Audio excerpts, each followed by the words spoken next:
Yes, pleasure to be here. My name is Schulze. I'm working for Lundbeck. I'm heading the Omnichannel Platform Capabilities and Insights team. And I'm talking now a little bit about our journey in terms of Omnichannel Transformation, which is basically customer transformation in itself as well. And I'm calling this how actually customer insights helping through this exercise, because I am truly a believer that the transformation is about people basically. And only if you can really take people with you, then you can really make a difference. But what is Lundbeck? Who is Lundbeck? So Lundbeck is basically a small niche company that is focusing to tirelessly dedicated to restore brain health. And it is a company that has around 5,500 or so people and a presence of 50 countries. I'm truly honored to work for this company because we are serving on any given day 8 million patients around the world. So that is really, really what motivates me to drive these things forward. But how do we tackle that at Lundbeck, right? So Lundbeck is a company that is very traditional, one of the flagship companies, so to speak, in Denmark, and conservative by nature as well. When I joined Lundbeck 2.5 years ago, it was basically their first endeavor to really take digital transformation to the next step. And I did it basically by saying we want to transform all of our line functions, right? So they took a look at, for instance, R&D, they took a look at product supply, they took also a look at commercial. And this is actually where I'm going to speak about this Lighthouse 5, as we called it, the Omnichannel Transformation, which is in itself, like I said before, a customer experience transformation. And it is multi-channel to omni-channel. We all know that, right? They were big buzzwords, but in the end, that is really what we want to achieve. And what does omni-channel actually mean for us? Omni-channel is nothing else than just putting basically the customer in the center, making sure we can collect data across all functions and all channels in just one customer 360 profile, and then synchronize all of our engagements across the functions around the customer understanding, right? To elevate the experience to whatever we want it to be. To be able to do so, we of course have also took a look at, what is the capabilities that we need, and we have spoken about this a couple of times. Capabilities for us, it's of course platforms, but it's also processes, it's people and partnerships, right? So that is for us a capability, and we had also to define how we do this, right? Where do we really build this? Is it on a global level? Is it on a regional level, local level, and so on?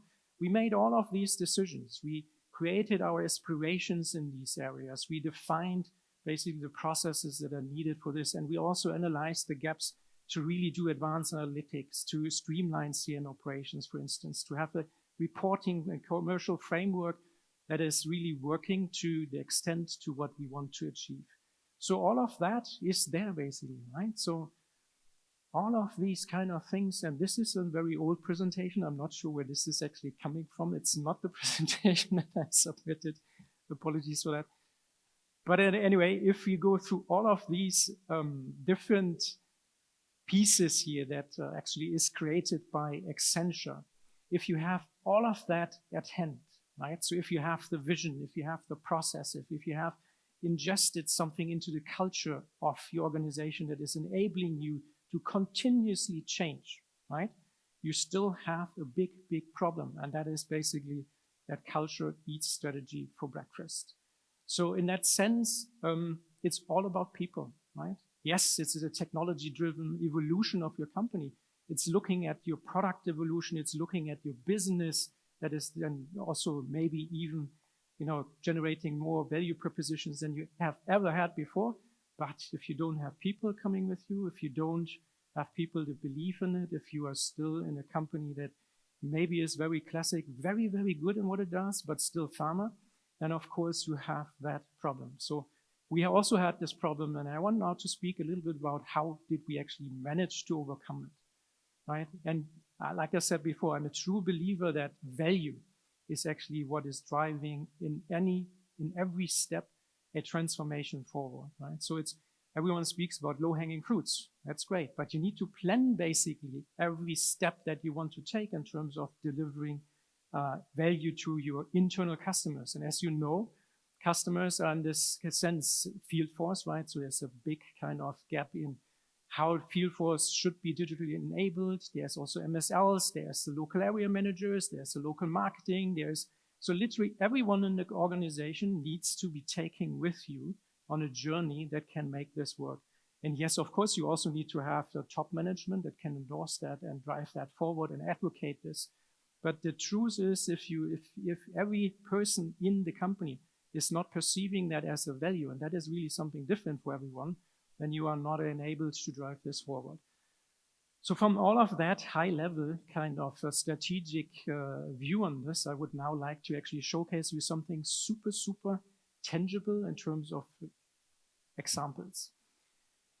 And these are around basically customer and business insights. So not everything is just customer insights.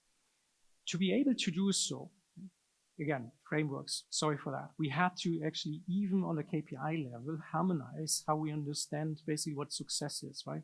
So we had to define all of the metrics across sales, marketing, medical affairs, and so on, and to create a reporting framework on this, to really say, where do we report what on, so that people understand actually what the success is.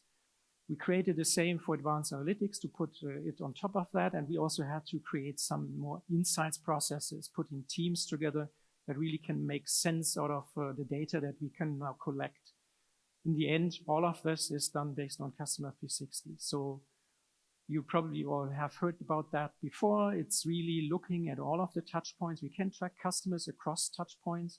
We tag tremendous content so that we actually have profiles of our customers that are very unique in terms of their content, channel consumptions, when they are opening newsletters, when they engage with us, what kind of webinars they take. So everything is collected into profiles and from a statistical perspective also analyzed so that we can really understand what the customer profile is.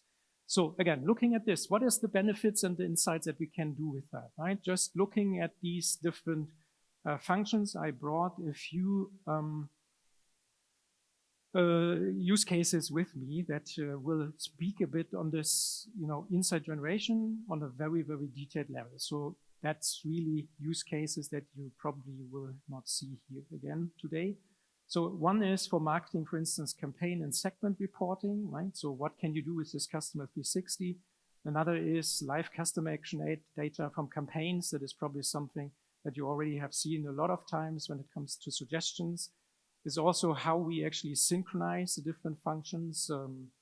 Another example, how we use the Customer 360 for our field force, for instance, but then as well something about for the area managers. So they also need to understand basically their field force. They need to be able to manage their field force in a way that they understand how all of that looks like from an omnichannel perspective for their customers. So reporting for them is super important as well, of course, and then you always need to have management support you in terms of releasing more funding, making sure they understand the transformation is not at an end, and it produces a lot of positive business impact. So all of these things we can do, and we are evolving. The examples that you see here are a little bit already maybe 12 months old, so we have come a little bit, and now I don't know. I'm sorry, the presentation is over. I wanted to show you all of these examples. But unfortunately, it's the wrong presentation. I'm not sure if you can still switch it or no. Sorry for that. I built up a very high level amount of excitement around the use cases, but unfortunately, it's the wrong presentation. So I'm not sure if we can still change that.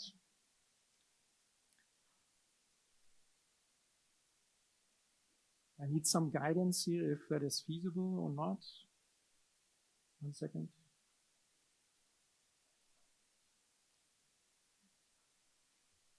But maybe in between, are there any questions that I might answer? There's a question.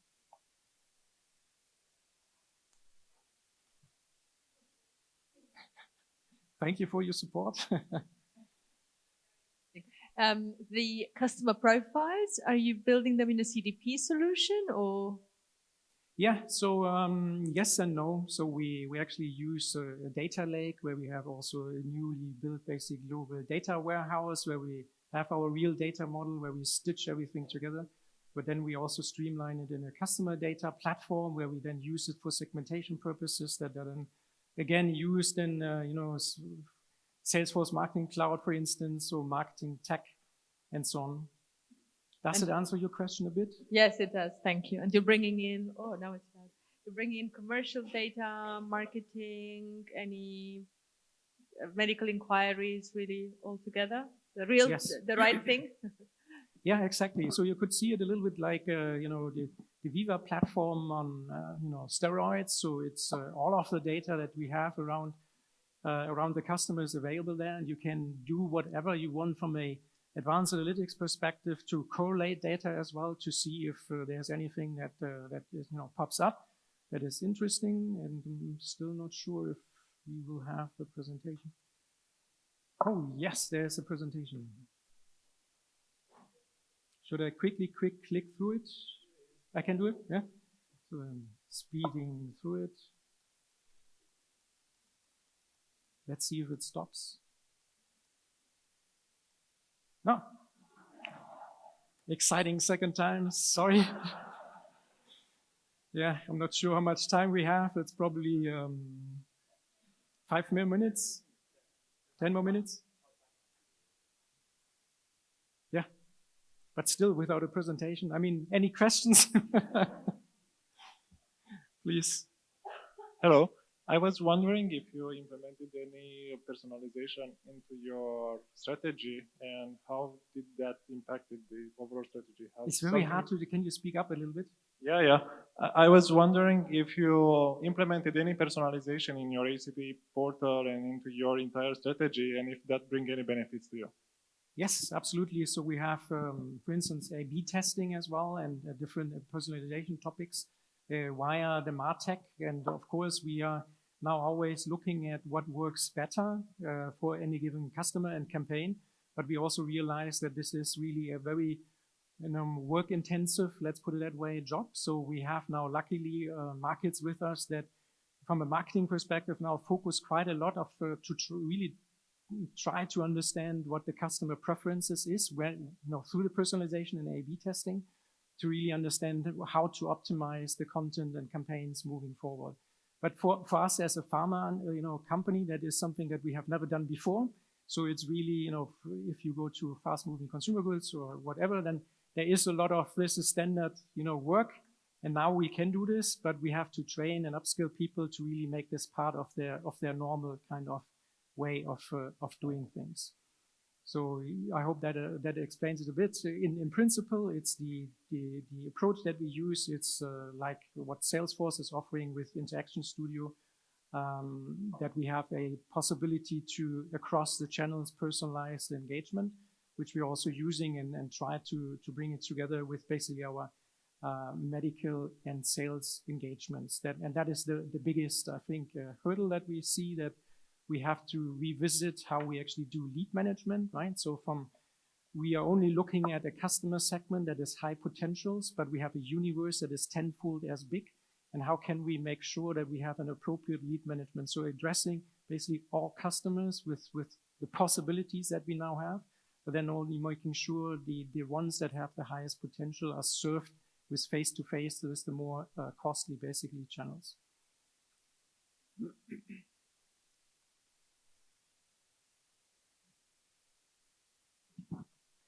Hi, Christian. Paul Tunner from Healthware Group.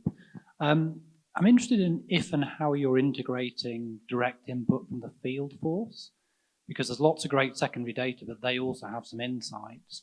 And if you are, how are you quality checking both their input versus the centralized inputs? Yeah, we have different ways of integrating field force feedback. So one is in general that we want to understand basically what their ability to use this is, but also what their response to this is. And we have done this on a survey level, right, where we can really very closely get them feedback on. And I wanted to show you that actually we had some feedback from exactly this in the presentation, how they love to see what the customer is actually doing online, right? So they can see what the customer has done on the website and webinars and newsletter and so on. And I can see actually that this is not in line with what they normally do with the customer, what they hear from the customer. Let's put it that way. So the customer is telling them, I want this, but then they can see they do something completely different online, right? And then they can bring something with them into the next call that is actually more relevant because it is picking up what the customer really has done. So that is one way, but of course there's also the normal Viva possibilities in terms of, saying what kind of slides have you seen and showed what was the reaction of the customer. Things like that we are of course also doing, and we are also doing a typing tool and, really saying what kind of type this customer is, what kind of attitudinal segment, so to speak, this customer belongs to, what kind of brand adoption does this customer have. That is all, the normal stuff that we have in Viva, but now with the data, we can also correlate this against a sales brick analysis, for instance. So we can actually divide very simply now, because everything is on the customer level and brick level, and can really see campaigns that we launch with a customer group via Omnichannel versus bricks where we didn't engage at all, or at least only face-to-face. What is the uptake basically on sales, and how fast is this uptake happening? So all of that is now basically feasible and possible. And that shows us as well that actually, if you correlate this down to what the sales rep has answered you, is this correct or not? And in some markets, the data quality is better than in others. So we still have to work on that to make sure we track actually the data more consistently in a high quality. I have still 3 more minutes. Yes. No. So it's the first session where we have a lot of interaction and feedback and so on. It's also good. That was probably by purpose. Hello, Christian. I'm Sophie. Can you speak a little bit about the people capabilities that you were going to focus on in your program? Yes. So people capabilities, like I said before, taking the customers, the internal partners, as we call them, with us basically is super important. And because of that, we have extensive, basically, programs that, looking at upskilling, of course, and reskilling also to a certain extent. But we also, had to, of course, hire in more people that had certain skills or competences that we didn't have before. So it's a bit of a mix. And then, of course, we have also a quite efficient it's basically internal PR about what we are doing here, right? So, which is also, working quite well. So we take a lot of these internal successes with us, right? We let others shine, so to speak, as well. So we are always only the partner in crime, but we leave it to the marketeers or to the affiliates and so on to be the heroes in what we do, right? So that is how it works quite efficiently, given and taking a bit. And the more we have, the more we have also in terms of endorsement. And I would say we are close to a certain tipping point. But of course, if you roll out an operating model that is going into an organization that has operated since last 60 years, kind of in the same fashion, then it is also very, very difficult to have it sustainable in the end, right? So a transformation from that perspective takes really years and years and years to come to keep it at that level and to move it to the next. I think I would have one more last question. Fantastic. I hope I don't bore you. I really wanted to have these nice slides with me, right? So with great graphics. Hey, Christian. I'm also Christian from Anthill.